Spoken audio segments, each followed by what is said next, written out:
And once you connect all the dots, everything that Erika has been doing ever since Charlie died starts to make sense. The recent leaked video of Erika Kirk less than a week after Charlie's death, as well as her response to the accusations. We're going to look at everything. In this video, we're breaking down exactly what went down. The podcaster Candace Owens. Okay. At one time, a friend of Charlie's, at one time an employee of Turning Point. She has been one of the main peddlers of these conspiracies, and she is making a huge amount of money on it. She is building her business off of these lies. What do you want to say to her and the other people that are putting these lies out into the world right now? Stop. That's it. That's all I have to say. Stop. Someone from inside Turning Point USA has leaked information to the public. Allegedly, Erika Kirk is 8 weeks pregnant. This might sound like a beautiful coincidence to some people after Charlie's death. But here's the thing. Charlie died 10 weeks ago. How is it possible that Erika got pregnant 2 weeks after Charlie's death? Erika Kirk is 8 weeks pregnant. Charlie Kirk died 10 weeks ago. JD Vance was one of the first people to congratulate her. Walk with me. Walk with me. Usha Bands was seen without her wedding ring. Walk with me. I ain't saying, but I'm pretty sure that baby isn't Charlie G's baby. We got some Republican issues going on right now in this country. This isn't even the most shocking part. Allegedly, Charlie knew something was up before his death. Recently, when his will was read, it was discovered that Charlie had written Erika out of everything, and all of his inheritance was going to his kids. Just what was Charlie afraid of? What did he see that made him want to retaliate against his wife? Ever since Charlie died, there have been rumors that Charlie saw his death coming. He even called some of his closest friends the week he was shot and told them that he was expecting the worst. Now look at how Erika has been reacting ever since Charlie died. I get that everyone grieves differently, but I don't think I've ever seen a widow grieve by partying.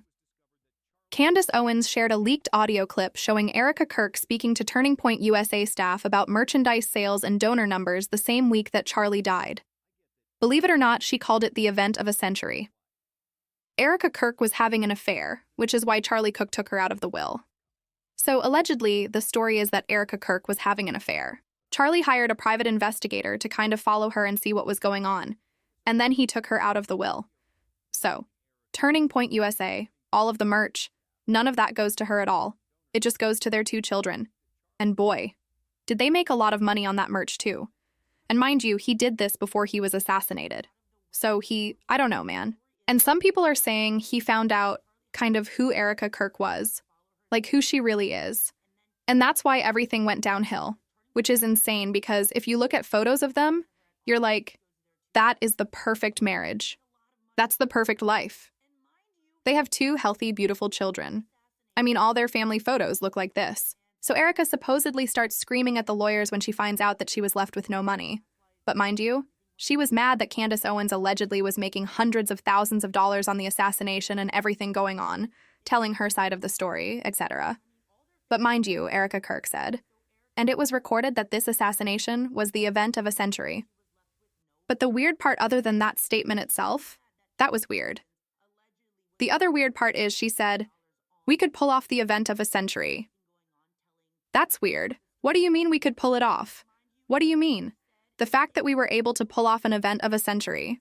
Then talking about merch sales, like merchandise, this is what she said.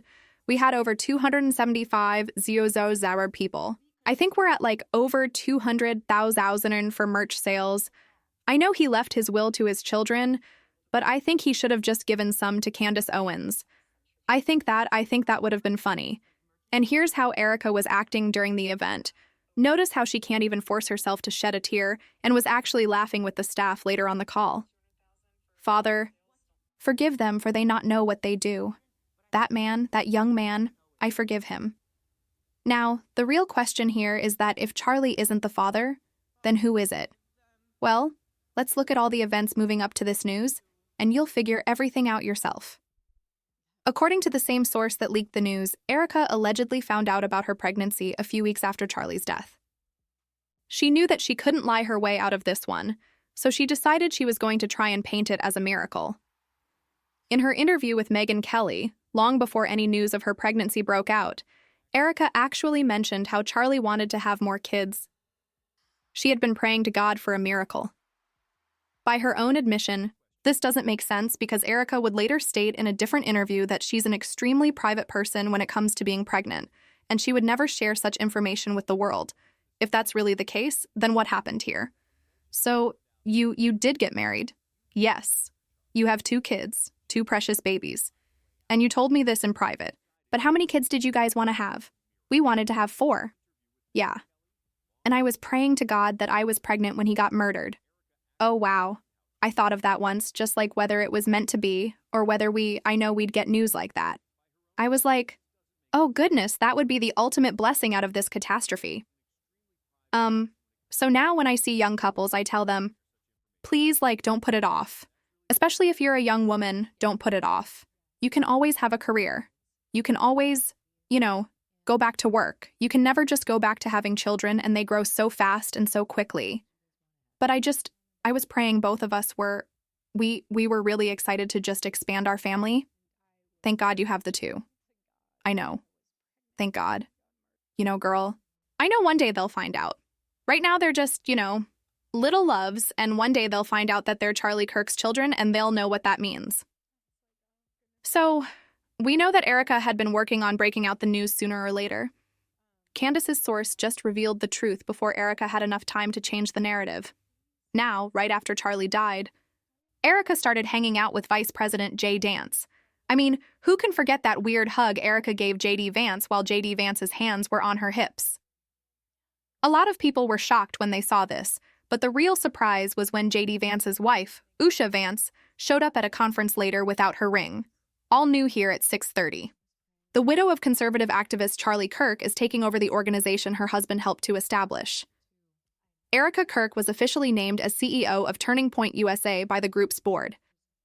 In a post on social media today, the board said the organization will carry on and not surrender to evil. Charlie Kirk was fatally shot during an open-air event on the campus of Utah Valley University on September 10th. 22-year-old Tyler Robinson is charged in his killing. Charlie Kirk co-founded Turning Point USA in 2012. The group is credited with energizing the youth vote in Donald Trump's 2024 presidential election victory. They went to the weirdest places and oh my gosh, you guys please. So, for those of you who know me, I hug is yes, you're an intense hugger. Whoever is hating on a hug needs a hug themselves. I will give you a free hug anytime you want a hug. My love language is touch, if you will. But seriously, that hug. So I will give you a play-by-play. I'm walking. They just played the emotional video. I'm walking over. He's walking over. I'm starting to cry. He says, he's so proud of you. And I say, God bless you. And I touch the back of his head. Anyone who I have hugged that I have touched the back of your head when I hug you, I always say, God bless you. That's just me. If you want to take that out of context, go right ahead. Again, that to me shows that you need a hug more than anyone else. So if anyone, they were acting like you touched the back of his ass.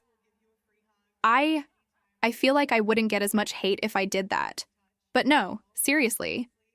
So now when I go and hug people, I'll bring them back in and be like, I obviously didn't give you the right hug. Let me touch. So why was Erika hanging with J.D. Vance so much? And what does that have to do with her pregnancy and Usha showing up without a ring? I think Erika explained it best in her own words. She said she sees some resemblance of her husband and J.D. Vance. Allegedly, Erika is being primed to replace Usha to spearhead J.D.'s presidential run in the future. Usha's background as a first-generation Indian American from San Diego makes things difficult. And many people are now starting to speculate that Erika and Vance are going to marry each other in order to give Vance a better shot at the presidency in 2028. Could it happen?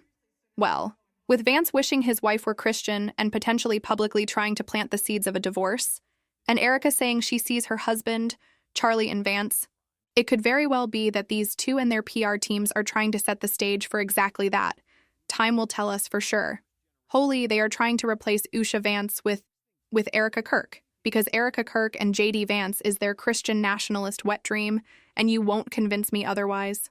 What is this? What is this body language? When did we start putting our hands up in the hair of our friends when we hug? Yeah. No, you don't. This is weird. Oh, and then there's this one. JD, why are your hands so low? There's no reason for them to be on her hips, but there they are. But if that's not enough, here is her introducing him at Turning Point. I am tremendously blessed and honored tonight to be able to introduce to you a very, very dear friend and his wife. They are incredible. And I see no one will ever replace my husband? No, but I do see some similarities of my husband in JD and Vice President JD Vance. I do. And if you're not convinced yet that they're trying to replace her with Erika Kirk, this is him, when asked by a student about him and his wife's difference in their religious beliefs. And he ends it with this: do I hope eventually that she is somehow moved by the same thing that I was moved in by church? Yeah. I do wish that, because I believe in the Christian gospel, and I hope eventually my wife comes to see it the same way. He wants her to fall in line. He wants her to be a Christian nationalist just like him. This is where the story takes an even darker turn. Charlie didn't just foresee his death. He even foresaw Erika's betrayal. Charlie knew that there was a credible threat against his life, and he told his security team about it. One day before his death, Charlie sent a message to multiple people in TPUSA saying that he thought he was going to be killed. She says 3 sources confirmed to her that Charlie said in messages, "Someone is coming after me." After Charlie's death, Candace began looking at flight records on the day of Charlie's death and found something no one could have expected. Egyptian military contractors landed at Provo Airport the same day Charlie Kirk was killed. A jet registered out of Egypt came online on the tarmac at Provo PVU, 21 minutes before Charlie Kirk was shot. The aircraft hangs out at PVU until 1 hour after the shooting. Then its transponder is turned off. It never departs. It comes back online again on September 13th and flies to Goose Bay, Canada, then on to Paris and Cairo. Why was an Egyptian government Gulfstream at Provo Airport when Charlie Kirk was killed? I can now report to you that it is a fact that on 94 there were, this was not some dropping by in Utah, as they were trying to claim, because the plane needed to be serviced. That's what they ran with. They ran with this could have been a routine servicing. I guess there's just no place from Egypt all the way to Utah that an Egyptian military plane can get a tire changed. This is totally routine. Nothing you see here.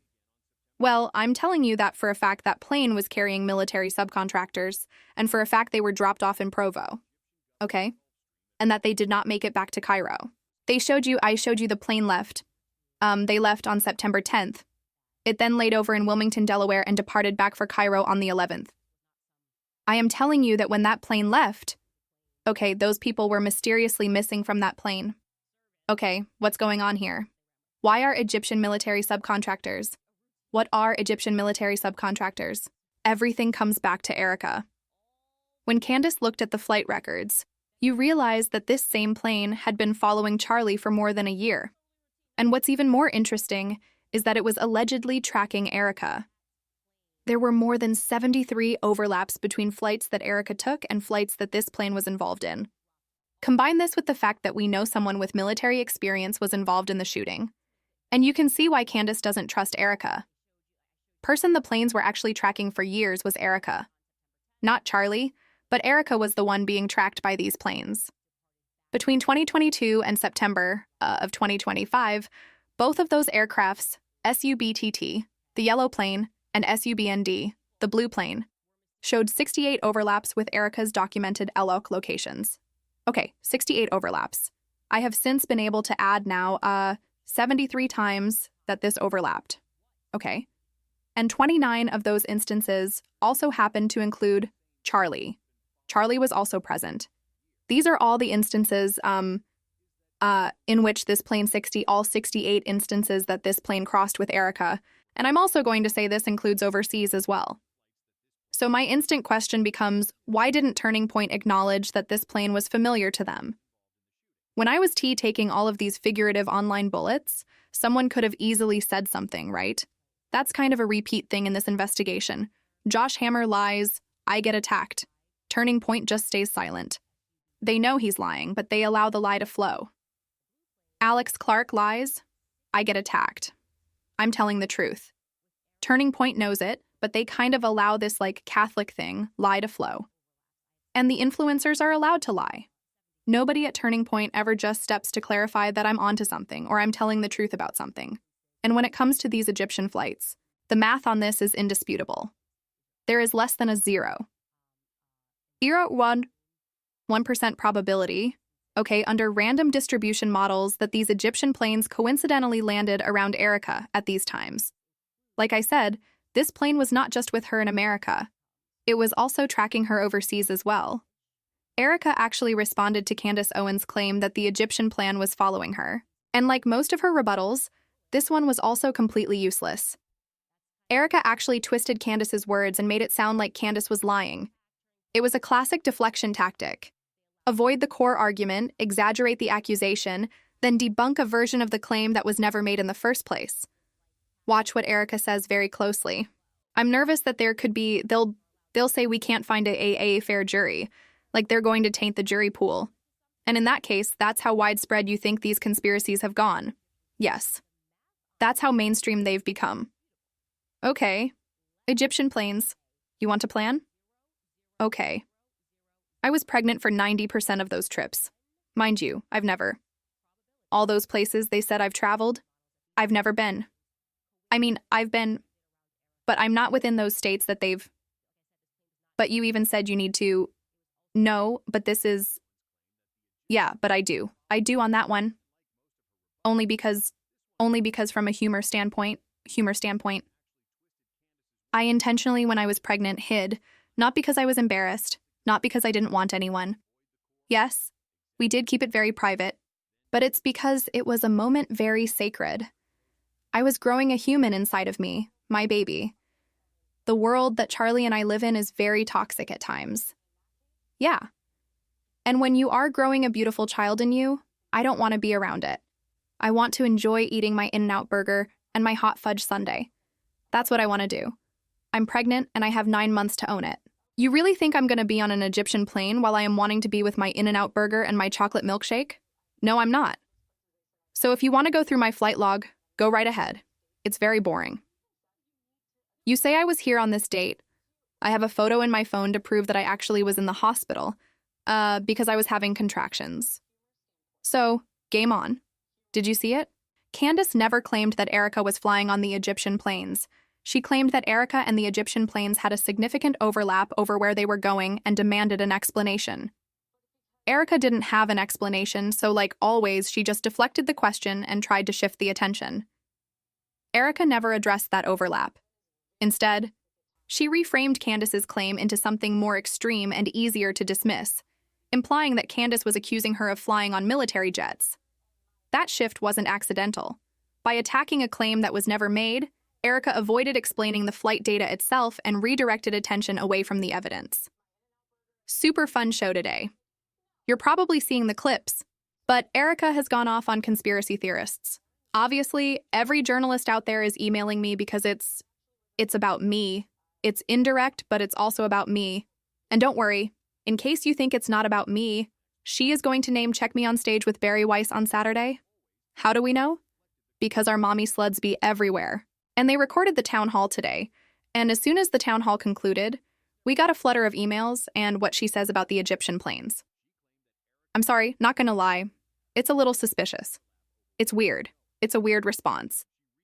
So, look, we got to go there. Candace Owens is the only person publicly demanding a real investigation into Charlie's death. And that alone should raise questions. While the media moved on almost immediately and people close to the situation stayed silent, Candace kept pressing for answers. She's asking why obvious red flags were never addressed, how Charlie knew he was being targeted, and why certain details were glossed over. The most disturbing part is the silence. No urgency, no transparency, no serious push from anyone else who should care the most. His family, his staff, even his closest friends, they've all moved on. And frankly, it's like they don't care what the truth even is. Y'all, Candace just called out Charlie Kirk's wife. I do want to assert here that I'm uncomfortable with the fact that despite all the friends that Charlie Kirk made, all the schmoozing that he did, presidents, rights, department heads, I am the only person that is publicly demanding further investigation into his assassination. Why too? It's totally rubbing me the wrong way. Something's not right here. I even Turning Point USA, they're just like, we've accepted.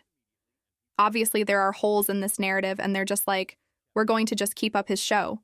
What is going on? Actually, I just want to say that and get it off of my chest. I don't like it. Throwing it to some of our sponsors. I tell you all the time about preborn, because I've watched way too many people are standing on the truth. That's what I do here. Just she took over Turning Point USA. Charlie Kirk's wife took it over. She's talking about her. Yeah, Erika. She is exposing a lot of things. Why aren't you asking questions? At this point, the issue isn't conspiracy theories, it's unanswered facts. And until Erika addresses those facts directly, the speculation isn't going anywhere. Because when the timeline doesn't make sense, the behavior doesn't match the story, and the questions keep piling up, people are going to keep asking, what is Erika Kirk really hiding?